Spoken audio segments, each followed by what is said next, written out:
Welcome to the Random Bites podcast, available on Spreaker.com, iTunes, Google Play, and just added to iHeartRadio. A new podcast every day featuring interviews and a unique take on the world we live in.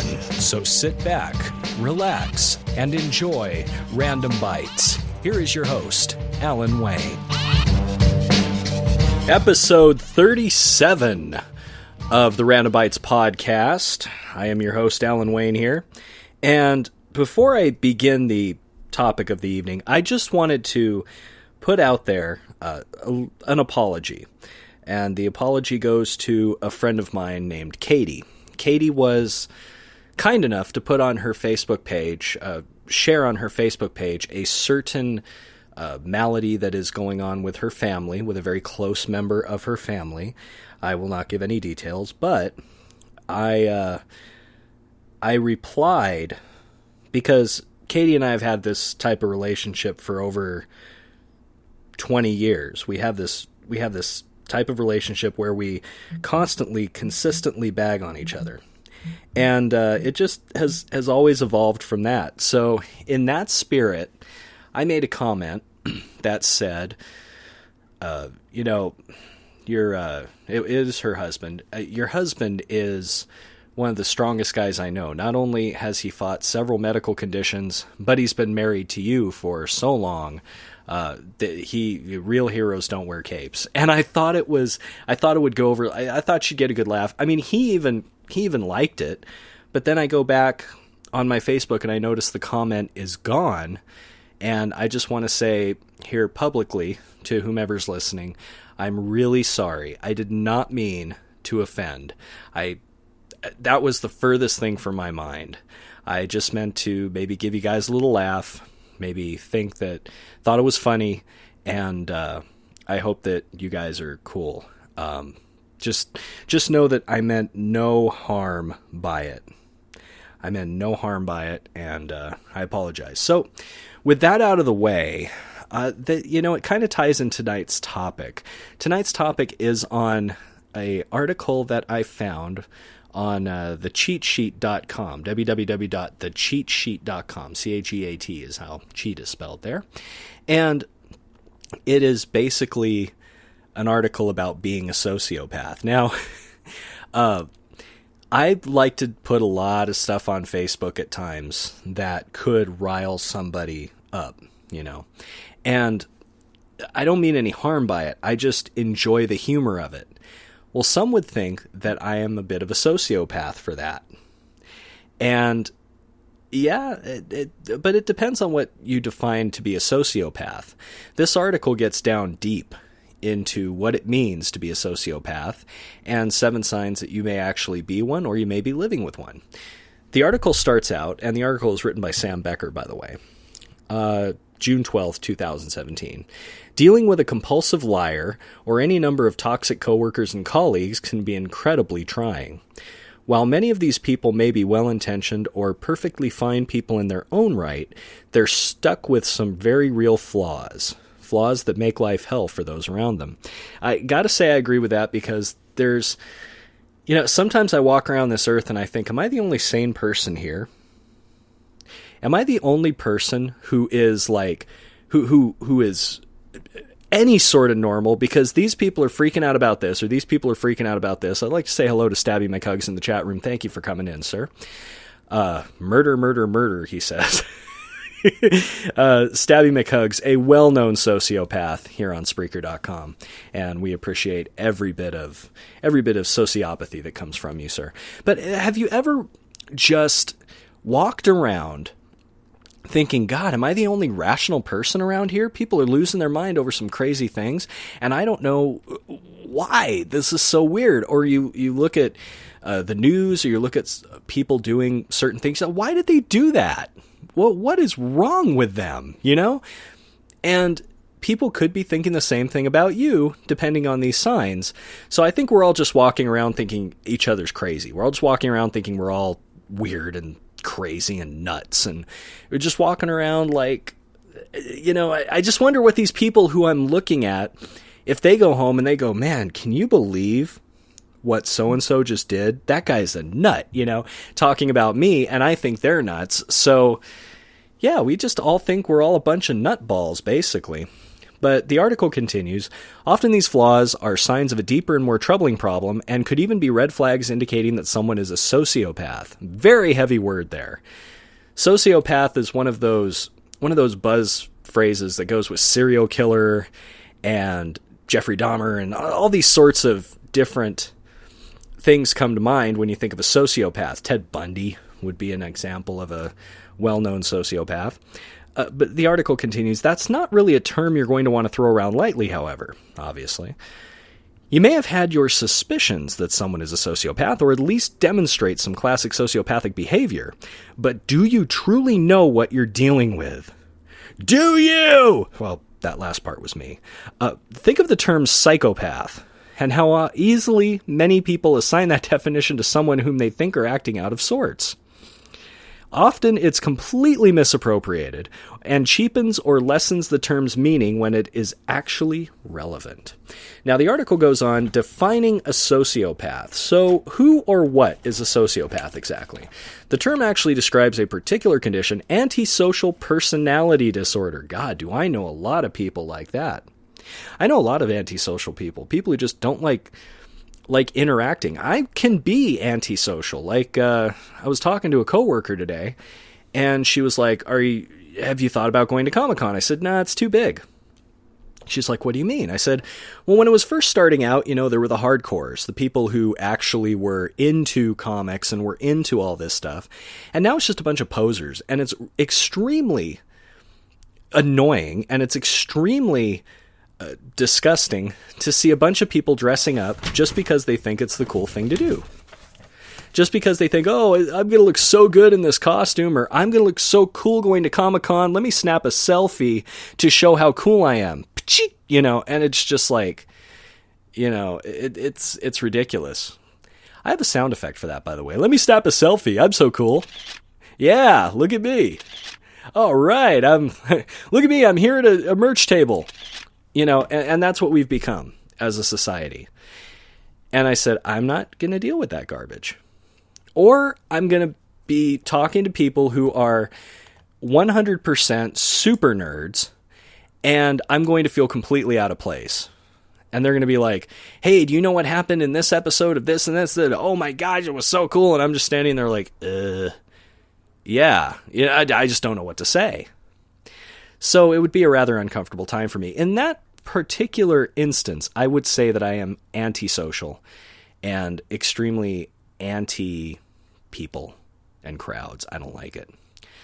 Sociopathy, according to the Mayo Clinic, is a mental condition in which a person consistently shows no regard for right and wrong and ignores the rights and feelings of others. God, I do know a couple of people like that. Some of the happiest people in the world because they don't have to think about anybody else but themselves. Extremely happy.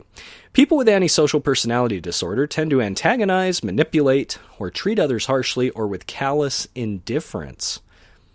Yeah, I've seen that quite a bit, especially with very successful people. Because in order to climb the ladder of success, it is sometimes thought that those rungs are made of the bones of your coworkers or your comrades. You just climb up that ladder and you're stepping on the bones the whole time. Just constantly climbing. You got to get on top of other people to climb the ladder.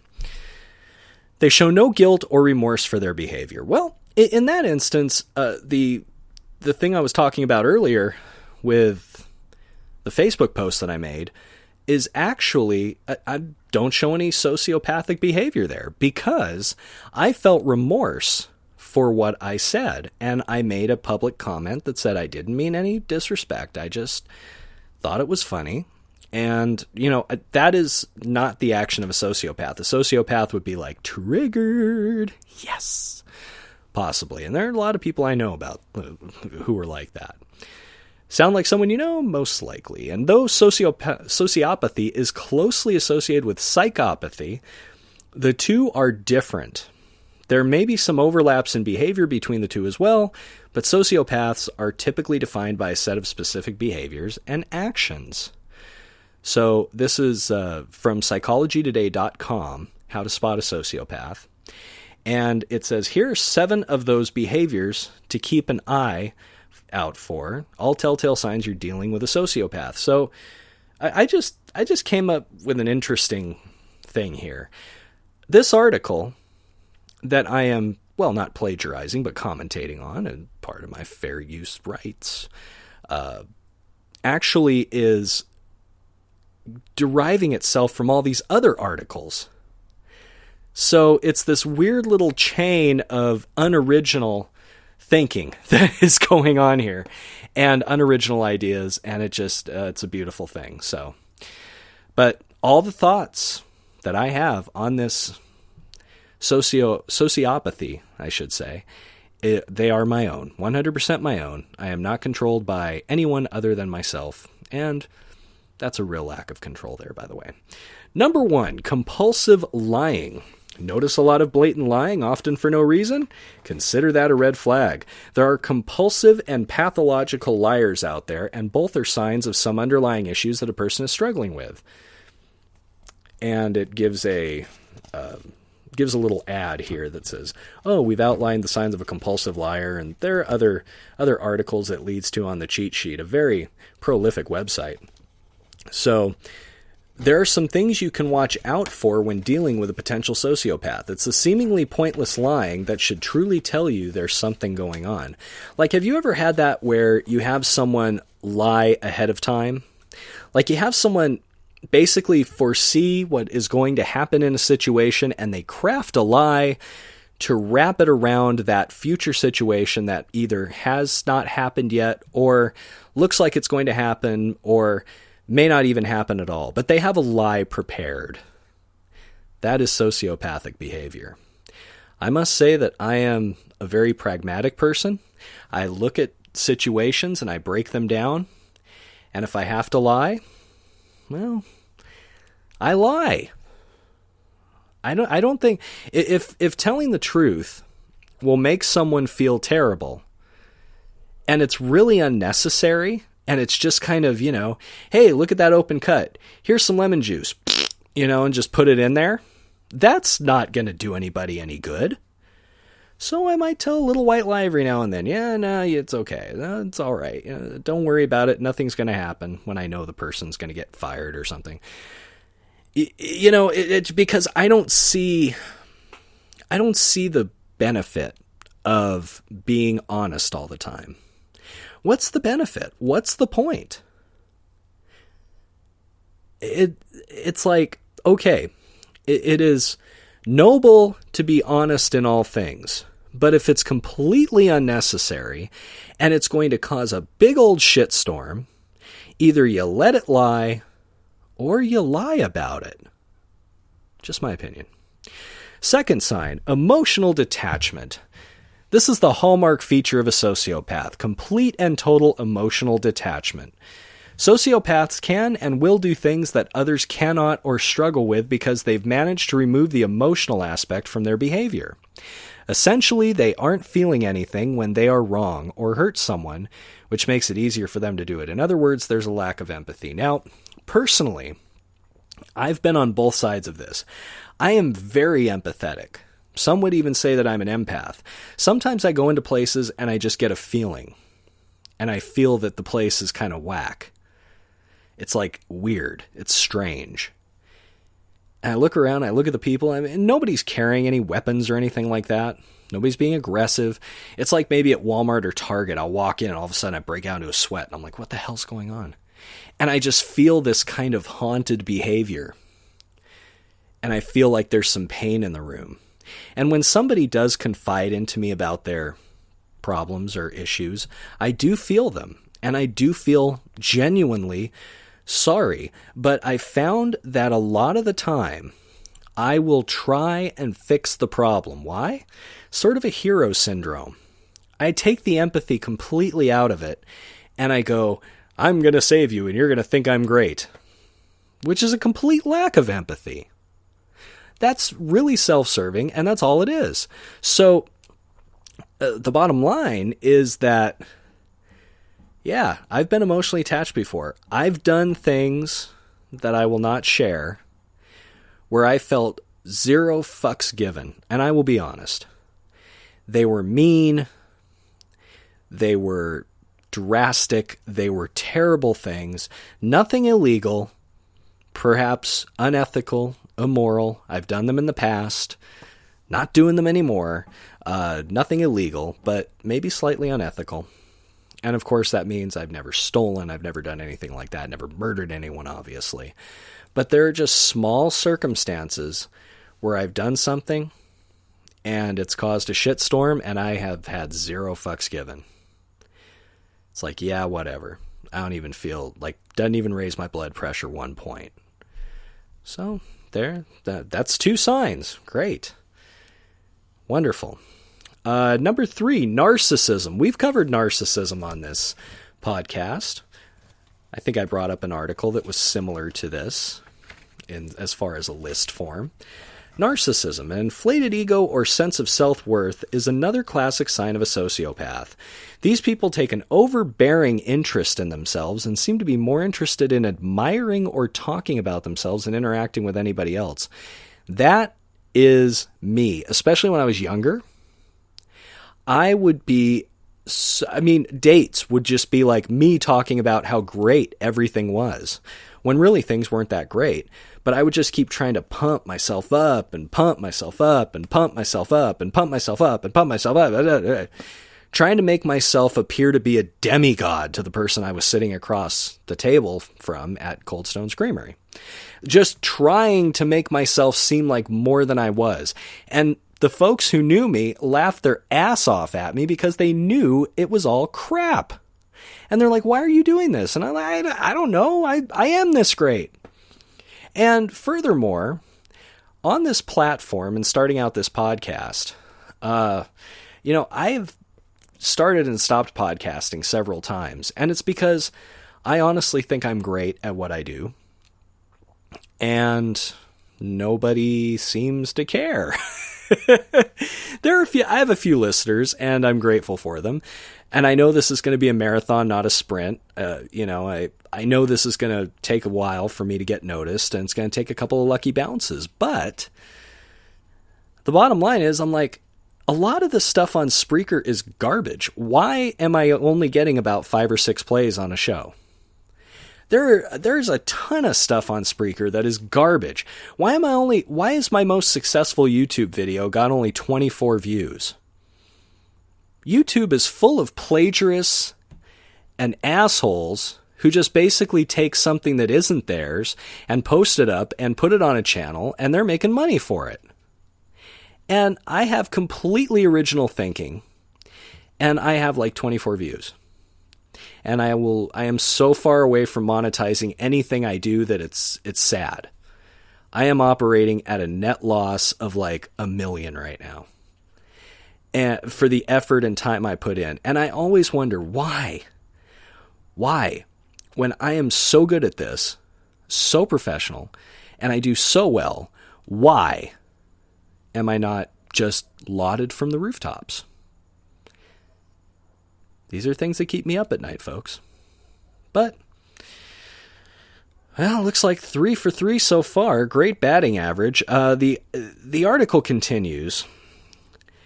This can come across as selfishness and self-centeredness, 2 things that are easily identifiable in a colleague, friend, or family member given enough time. I have a problem with being selfish, and a lot of that has to do with my time management. I have a family, and when I come home, I have 2 young children, beautiful young children, and spending time with them is awesome, but sometimes I'd rather spend time with my Xbox.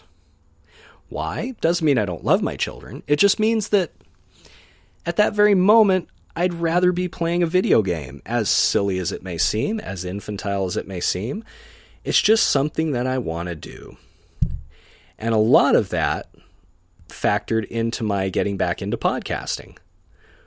What am I going to do when, my kids go to bed and, my wife needs attention too. So it's like, I do feel selfish and I try so hard not to be selfish.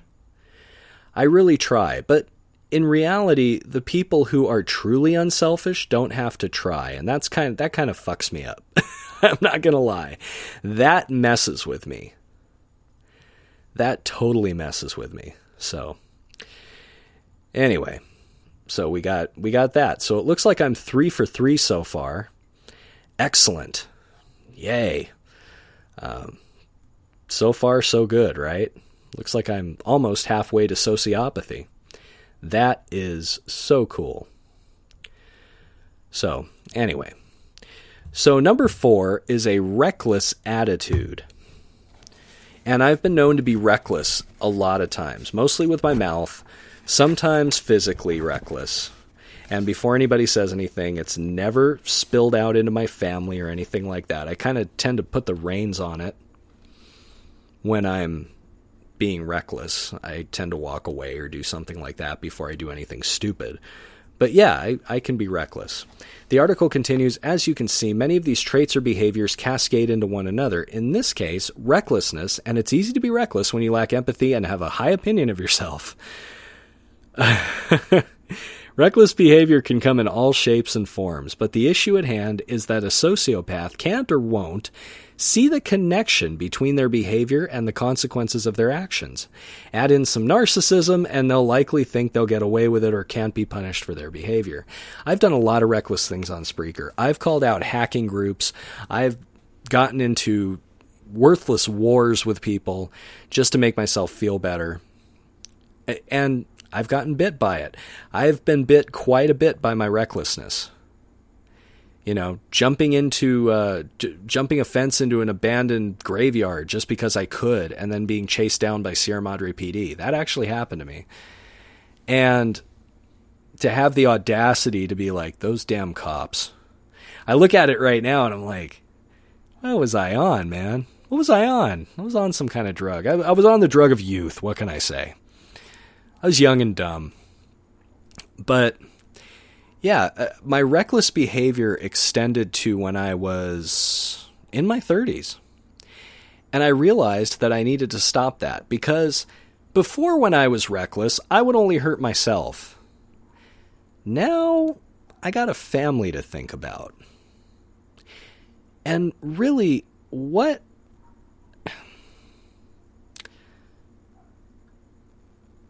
that's how I know that I'm not a true sociopath at this point, because I care for my family so much that I hold that recklessness back.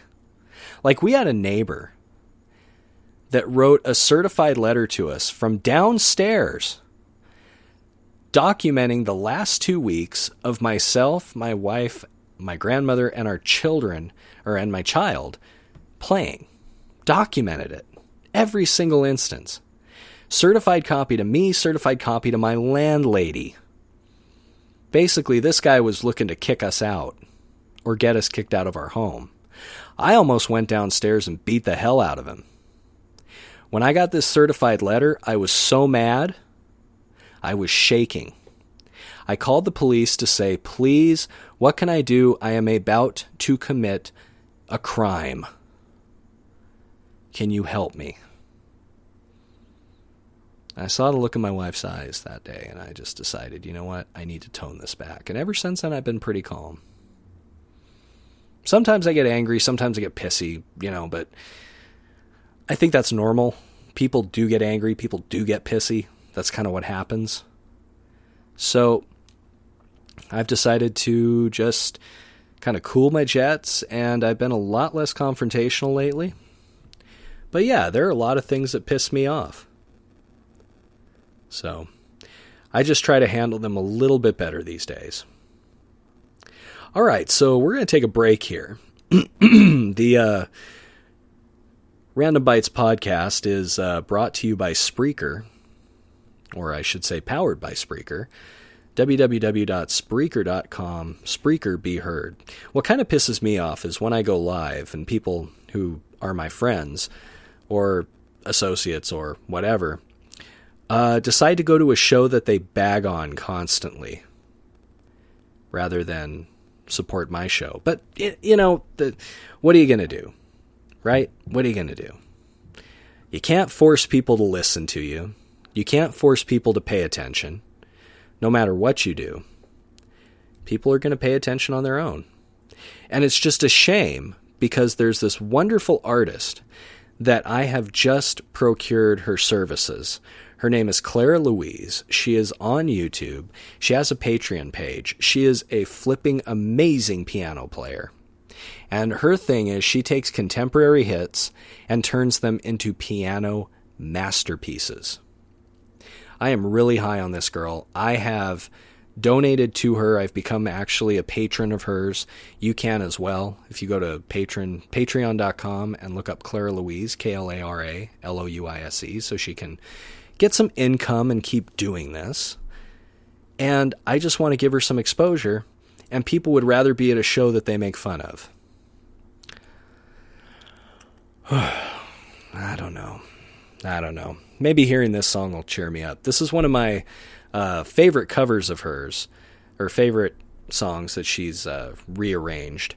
And the original song that this comes from, I mean, when I first heard this song, I thought Fastball. And the reason I thought Fastball was because the progression of the song is exactly like a song by the band Fastball. And I'm like, I wonder, number one, if they are paying Fastball to use this progression. And number two, if they aren't, how in the hell are they getting away with that? Weird things happen. We're going to wrap up the list here after we take a short musical break. This is Clara Louise's take on the song Bad Things, Machine Gun Kelly featuring Camila Cabello. And this is her piano cover. It's pretty funky, pretty good. I like it. I know you will too. This is Alan Wayne on the Random Bites podcast. More to come on, wait, am I a sociopath? Right after this beautiful rendering of a modern hit.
The lovely Clara Louise here on Random Bites.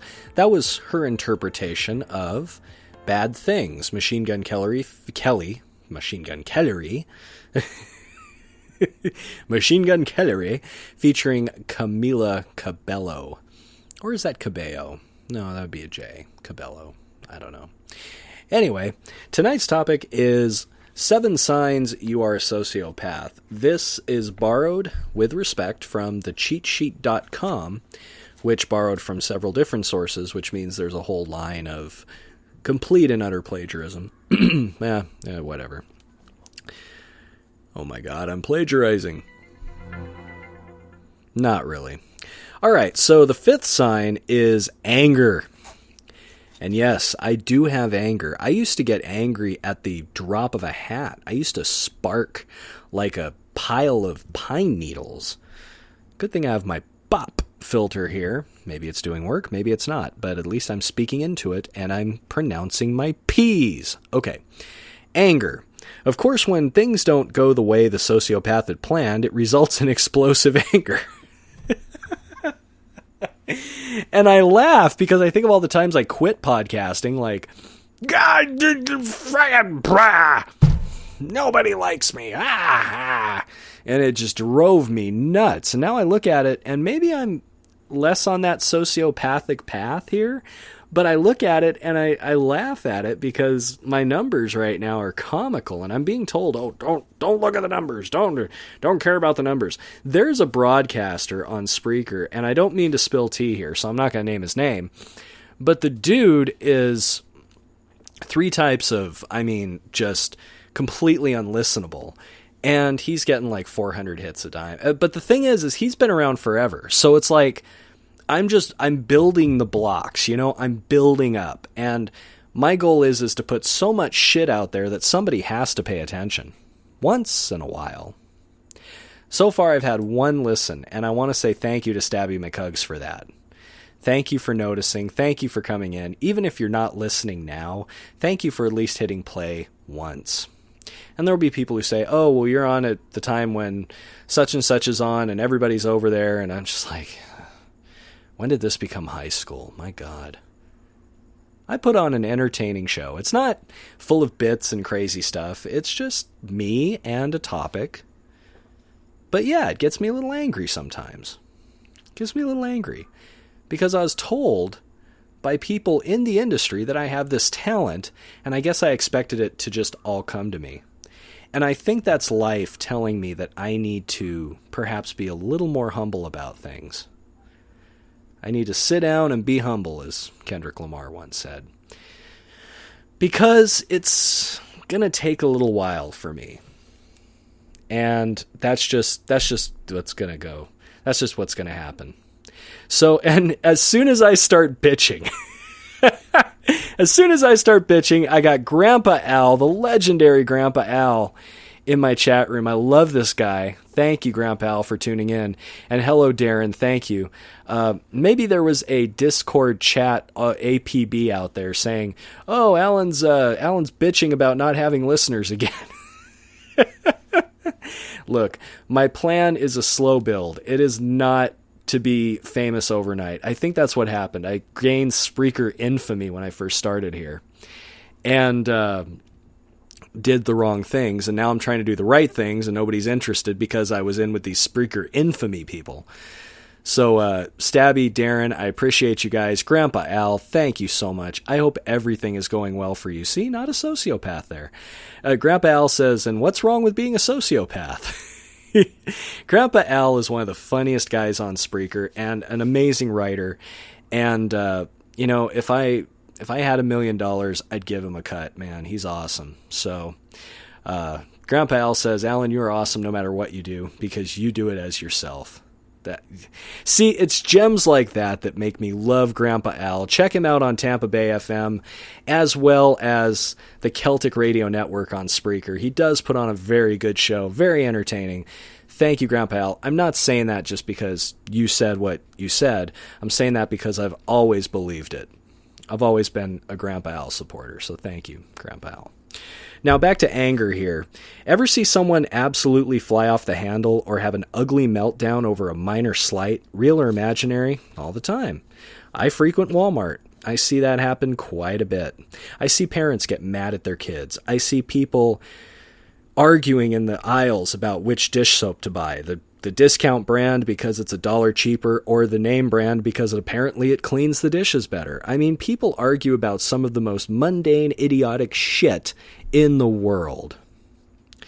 And I guess I'm above that. I just don't really think about it. Grandpa Al says, "Oh, I suck, but that's because my vacuum thingy shut down." No, it sucks. It's not anymore, and that's why you're having trouble.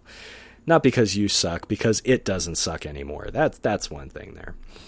God, I love having an active chat room. For you folks listening on iHeartRadio and iTunes and Google Play and wherever you're listening, Spreaker has this interactive chat room, and I always go live. I don't like doing a canned podcast. I always go live. And I just love having the chat room here. It's so cool to get the interaction from people. So the article continues. That should tell you something, being the ugly meltdown type of thing. The anger stems from the fact that the inner narcissist is seemingly out of control of their surroundings, which doesn't jive with the sociopath's worldview. Yes, the sociopath's worldview is that they should be in control of every situation, every day, every time. I've been guilty of that myself. I always want to be in control. That's why I can't ride roller coasters. People out there will say, "Oh, you're scared." No, it's because I don't trust my body. And there goes the article.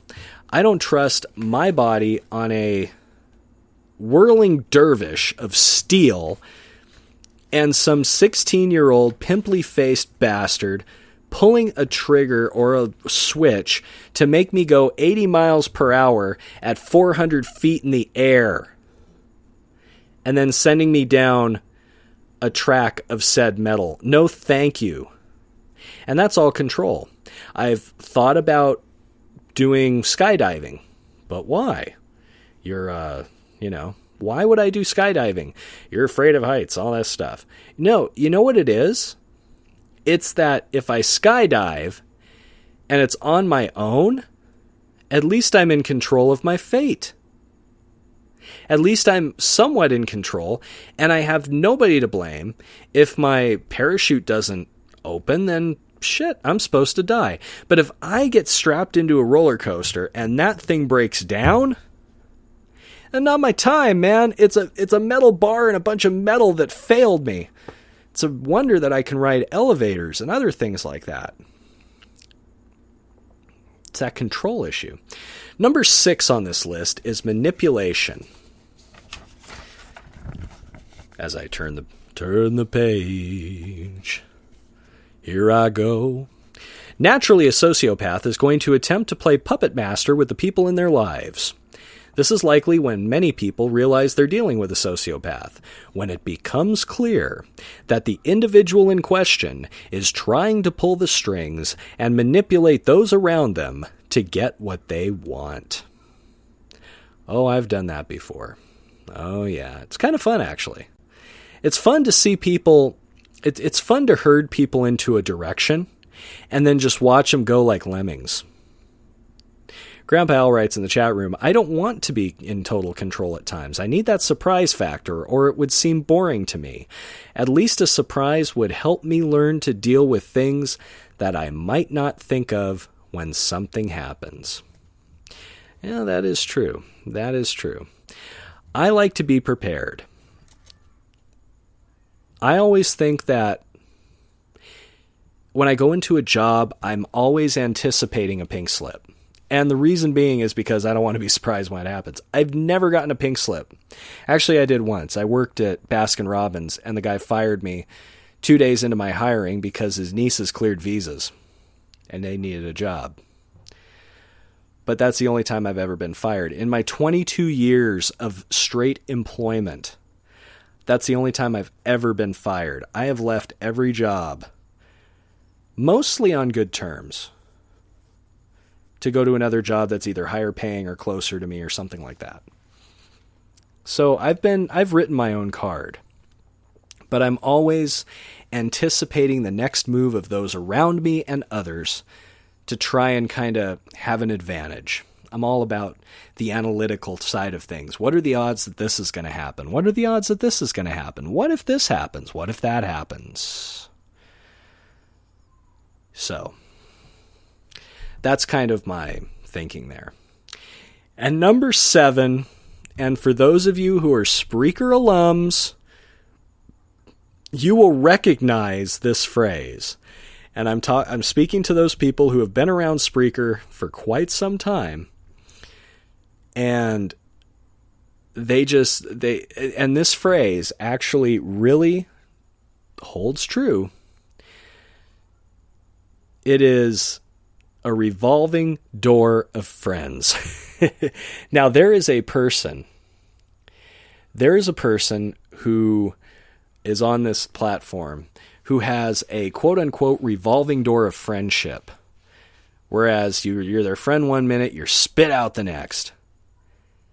I never would have thought of this person as a sociopath exactly, but it's just amazing that the revolving door metaphor is used in this article about sociopathy, and that is exactly how this person is described.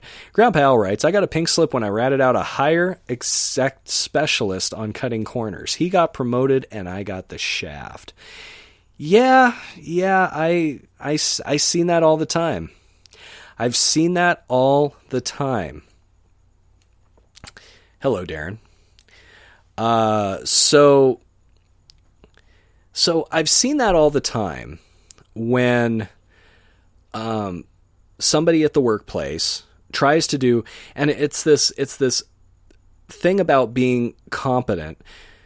If you're competent, people will expect you to be competent, and they'll put more on you. Well, Darren says that said person might be in the hospital, so I know said person went live just a bit ago, and I don't know. I don't know if they're in the hospital or not. I do wish them all the best, because in the end, we talk a lot of shit, but we don't want anybody in this platform to, to be in pain, any real pain. So yeah. So back to the point here. I've noticed that people get ratted out and people get taken advantage of. People who are very, very, I guess you could say, who are very dependable. More is given to them, and if they do the right thing, then it's expected that they will always do the right thing. And if they make a mistake, it's like the world just fell down. So I don't know. It's interesting. It's the curse of the reliable, I guess you could say. Now, the revolving door of friends, as you may have guessed, the manipulation, lying, anger, and recklessness easily drives people away. This is why a sociopath is always surrounded by a new group of people. That is, until the sociopath's toxicity drives yet another group of friends away. And that is, I wondered why people would just kind of leave me. I've had more friends than most people have had blowjobs in my life. I've had tons of friends. I've had people who have been extremely close to me and then just fucked off. I mean, it happened. It's happened a lot to me. It happened a lot in my 20s, and it's happened recently. There was a time friends of mine would come out of the woodwork and say, Alan, hey, I'm having trouble with this. Can you help me out? Not financially or anything, but like talk to him off a ledge. One dude was suicidal, and I'm like, dude, you don't want to do that. You got this going for you, that going for you. You gotta go. Spent hours on the phone with him. He ends up fine, and who ends up fucking off? Me. Why? I don't know. I helped this dude out, and then he gets in a better place, and then it's like, I'm supposed to be like, well, my job's done here. I'd like to hang out with the dude, but he don't call, he don't write, he don't say anything to me. So it's like, just pisses me off. So, That's about the end of the article there, but a couple more statements I'd like to say here. After reading through this article, I've come to realize that yes, I am a sociopath. I'm a sociopath. I can turn my empathy off. I can compartmentalize my feelings. I get angry. I am extremely narcissistic because I cannot understand why I can't get more than 4 listens on a live show. I'm grateful for the 4 I have. But I can't understand why I'm not fucking famous right now. Why I'm not making more than 6 figures. It's like the whole world, I just have a problem with everything. But if I were really like problematic sociopathic, then I would probably not be able to live with myself. And what I've done is I've basically said, you know what? Hey, I've got a passion that I love doing, which is podcasting, and I am going to fucking chisel away until I make a dent. And I'm going to keep doing shows. Just keep on going. Because I believe I'm good at this shit. I enjoy it. And that's all there is. That's all there is.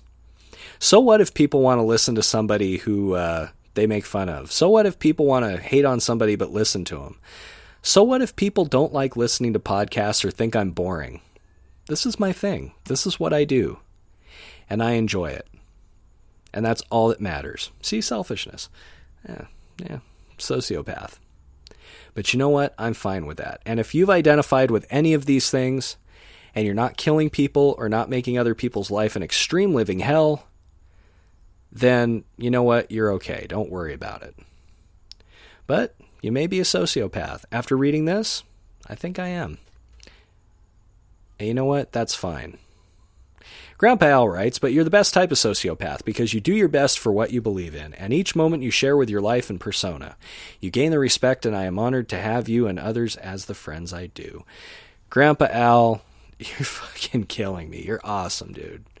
I can't even say anything to that. Grandpa Al, you're just a beacon of positivity. And considering that you've gone through some shit, man, you're just a beacon of positivity. But you're awesome, man. Thank you. Thank you so much for listening. And I do appreciate everybody who listens to this podcast. I mean, if you're like, oh yeah, this guy's just bitching about everything. Nah, man. It's just, I want to do more. I want to do more. That's why I have a Patreon set up. That's why I have YouTube fucking going. That's why I have like a ton of things going, is because it didn't work for me going into terrestrial radio. So I know I have to do it myself. And why do I work with myself? Because people just don't have the same drive I do. People don't have the same thing to do what I do. So I do it on my own because I know there's one person I can trust in this life with my passion of broadcasting, and that's me. I can't trust anybody else. I've tried to work with partners. I've tried to work with groups. No, fuck it. I'm going to do it myself because only I know when the best time to broadcast is for me. I don't like being told what to talk about or how to do it. Now, if I were getting paid, that'd be another issue. But I'm not. So, and I don't like co-oping. I like to do my thing and just ramble on. So that's what I do. Tomorrow night's episode, I'm not sure, it'll be around this same time. I'm going to be looking at these different pyramid scams on Facebook. Pearl parties, Thrive, Plexus, all these different things that are making some people a ton of money, and most people just feel miserable about themselves. Are they good? Are the products good? If the products are so good, why aren't they marketed to stores? Why are they marketed through word of mouth? Why are they sold in this pyramid type of way? So many questions to get to, but I am out of time. Grandpa Al says Amway. Exactly. Amway. I was a part of Amway. Exactly. So we'll talk about that tomorrow night. But this has been the 37th episode of Random Bites. We're going to end it with Carla Louise, another piano piece of hers, one of my favorite songs. When I first heard this song, I was blown away by the production, by the voice. I had to hear more by this group. This is a great group. The original group is a great group called Nothing But Thieves. This song is Trip Switch, and this is Carla Louise's unique yet beautiful take on it. Go be a supporter of Carla Louise. Go to her YouTube page and say you heard about her piano playing on the Random Internet Radio Show, and shell out a couple bucks a month and be her patron, please. Patreon.com. I also have a page up on Patreon. I'm not expecting any donations, but, you don't know unless you throw it out there. This has been episode 37 of Random Bites. I am your host, Alan Wayne. Good night, and as always, be random.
Thank you for listening to the Random Bites podcast. Remember to subscribe on iTunes or Google Play, and remember to look us up on iHeartRadio. Also, become a part of the radio revolution by donating on Patreon, www.patreon.com. Just look for the Random Internet Radio Show. And don't forget, you can hear the Random Internet Radio Show live every Saturday night only on Spreaker.com. Thank you very much for listening, and until next time, always be random.